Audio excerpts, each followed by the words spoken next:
Alice no País das Maravilhas, capítulo 1. Descendo pela toca do coelho.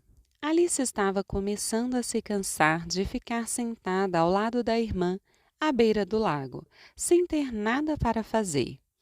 Uma ou duas vezes ela tinha espiado no livro que a irmã estava lendo, mas o livro não tinha desenhos nem diálogos.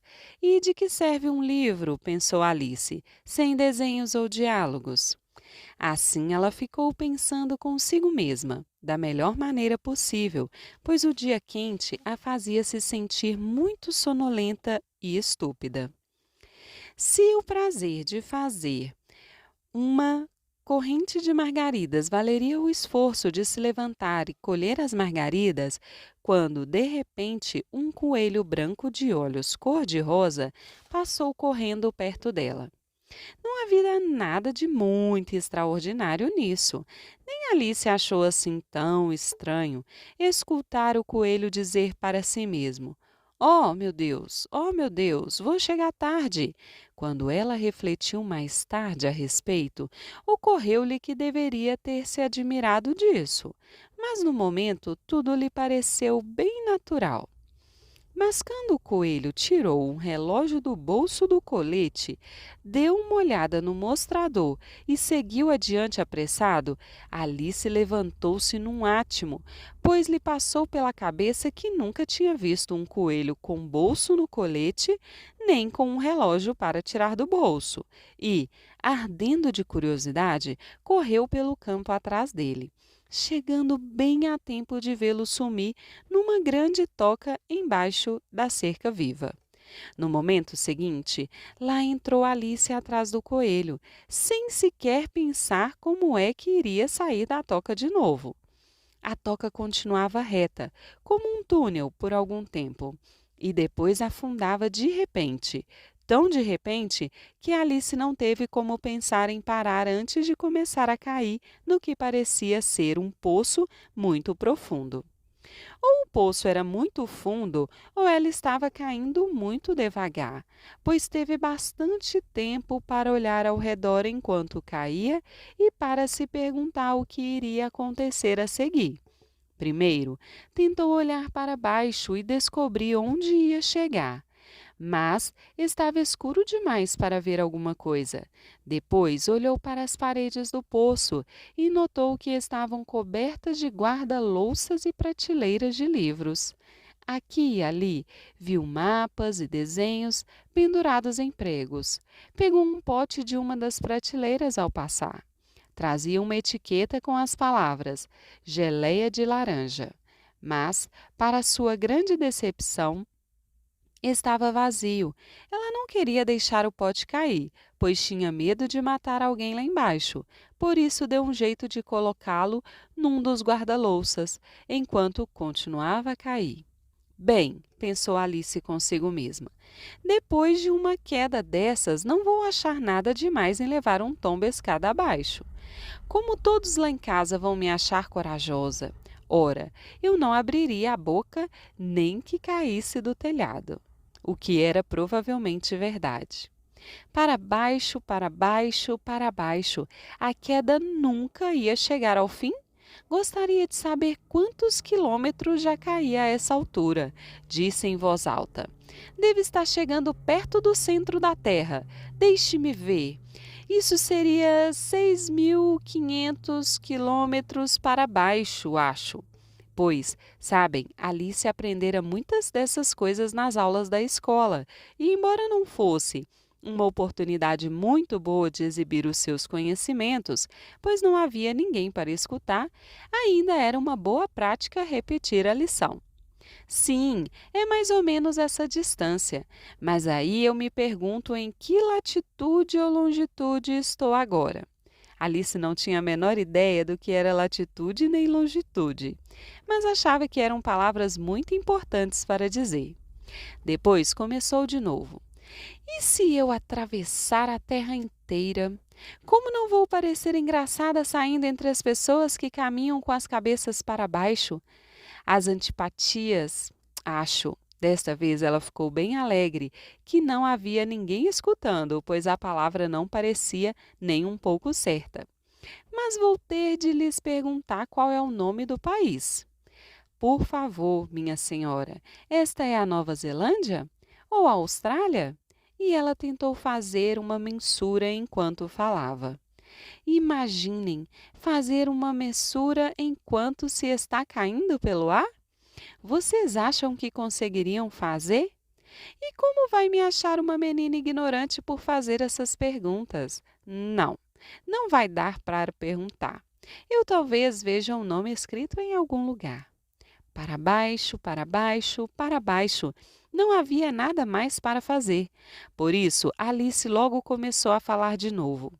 Acho que Diná vai sentir a minha falta hoje à noite. Diná era a gata.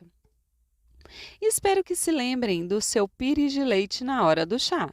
Diná, minha querida, gostaria que estivesse aqui comigo. Não há camundongos no ar, infelizmente, mas você poderia pegar um morcego, e morcegos são muito parecidos com camundongos, sabe? Mas será que gatos comem morcegos? E nesse momento Alice começou a ficar com sono e continuou a falar consigo mesma, meio que sonhando. Gatos comem morcegos? Gatos comem morcegos? E às vezes, morcegos comem gatos? Pois, sabem, como ela não sabia a resposta para nenhuma das perguntas, tanto fazia a ordem que lhes dava. Sentiu que estava cochilando e mal começara a sonhar que caminhava de mãos dadas com Diná e lhe dizia muito séria: Agora, Diná, diga-me a verdade. Você já comeu um morcego? Quando, de repente, pam, pam, caiu em cima de um monte de galhos e folhas secas, e a queda chegou ao fim. Alice não ficou nem um pouco machucada e levantou-se num segundo. Olhou para cima, mas estava tudo escuro no alto. À sua frente havia outra longa passagem, e o coelho branco ainda estava à vista, atravessando-a apressado. Não havia um minuto a perder. Alice disparou como o vento, ainda bem a tempo de escutá-lo dizer, enquanto virava uma esquina. Ai, as minhas orelhas e os meus bigodes! É tarde! Ela estava bem atrás dele antes de virar a esquina, mas depois já não havia nem sombra do coelho. Viu-se num saguão longo e baixo, iluminado por uma fileira de lâmpadas penduradas no teto. Havia portas ao redor de todo o saguão, mas estavam todas trancadas. E depois que Alice percorreu todo o saguão de um lado para o outro, tentando abrir cada uma das portas, caminhou tristemente para o meio da sala, perguntando-se como é que iria sair dali. De repente, viu-se diante de uma mesinha de 3 pés, toda feita de vidro maciço. Não havia nada sobre a mesa, exceto uma diminuta chave de ouro, e a primeira ideia de Alice foi que talvez pertencesse a uma das portas no saguão. Mas aí, ou as fechaduras eram grandes demais, ou a chave era pequena demais. O certo é que não abria nenhuma das portas. Entretanto, na sua segunda tentativa, descobriu uma cortina baixa que não tinha notado antes. E atrás da cortina havia uma portinha de uns 40 centímetros de altura. Ela tentou enfiar a chavinha de ouro na fechadura e, para sua grande alegria, serviu. Alice abriu a porta e descobriu que ela dava para um pequeno corredor, não muito maior que um buraco de rato. Ajoelhou-se e contemplou pelo corredor o jardim mais encantador que já tinha visto. Como ela queria sair daquele saguão escuro e passear entre as fontes tranquilas e os canteiros de flores coloridas, mas não conseguia passar nem a cabeça pelo vão da porta. E, mesmo que a cabeça passasse, pensou a pobre Alice, não serviria para muita coisa sem os ombros. Oh, como eu queria me fechar como um telescópio! Acho que conseguiria, se apenas soubesse como começar. Pois, vejam, tantas coisas estranhas tinham acontecido nas últimas horas que Alice começava a pensar que bem poucas coisas eram realmente impossíveis. Não adiantava nada ficar esperando perto da portinha. Por isso ela voltou para a mesa, meio que esperando encontrar outra chave ou, pelo menos, um manual para fechar as pessoas como telescópios. Desta vez, encontrou uma garrafinha sobre a mesa, que certamente não estava aqui antes, disse Alice. E, amarrada no gargalo da garrafa, havia uma etiqueta com as palavras: Beba-me, belamente impressas em letras grandes. As letras podiam dizer Beba-me, mas a sábia pequena Alice não ia fazer isso sem pensar duas vezes. Não. Vou olhar primeiro, disse ela, para ver se não está escrito veneno em algum lugar, pois ela tinha lido várias histórias excelentes sobre crianças que foram levadas ou devoradas por animais selvagens, além de outras coisas desagradáveis. Tudo porque não se lembraram das regras simples que os amigos lhe tinham ensinado, tais como atiçador vermelho, de tão quente vai queimar a tua mão, se você o segurar por muito tempo. E se fizer um corte muito profundo no dedo com uma faca, em geral sangra bastante. E ela nunca esquecera que se alguém bebe muito de uma garrafa marcada com a palavra veneno, é quase certo que vai passar mal mais cedo ou mais tarde. Entretanto, essa garrafa não estava marcada veneno, por isso Alice se arriscou a provar. E achando o gosto muito bom, tinha na verdade um sabor misto de torta de cereja, creme, abacaxi, peru assado, puxa-puxa e torrada quente com manteiga. Ela logo bebeu tudo. Que sensação esquisita, disse Alice. Devo estar me fechando como um telescópio. E certamente estava. Tinha agora apenas 25 centímetros de altura. E o rosto se abriu num sorriso ao pensar que agora tinha o tamanho exato para passar por aquela portinha e entrar no jardim. Encantador, mas, primeiro, esperou alguns minutos para ver se não ia encolher ainda mais. Ela estava um pouco nervosa a respeito disso, pois podia acontecer, sabe, disse Alice para si mesma, que eu sumisse completamente, como uma vela. E o que eu seria então? E ela tentou imaginar com que se parece a chama de uma vela depois de apagada, pois não conseguia se lembrar de jamais ter visto uma coisa dessas. Depois de um tempo, vendo que nada mais acontecia, decidiu entrar logo no jardim. Mas ai, pobre Alice, quando chegou junto à porta, viu que tinha esquecido a chavinha de ouro e, quando voltou à mesa para pegá-la, descobriu que não conseguia alcançá-la.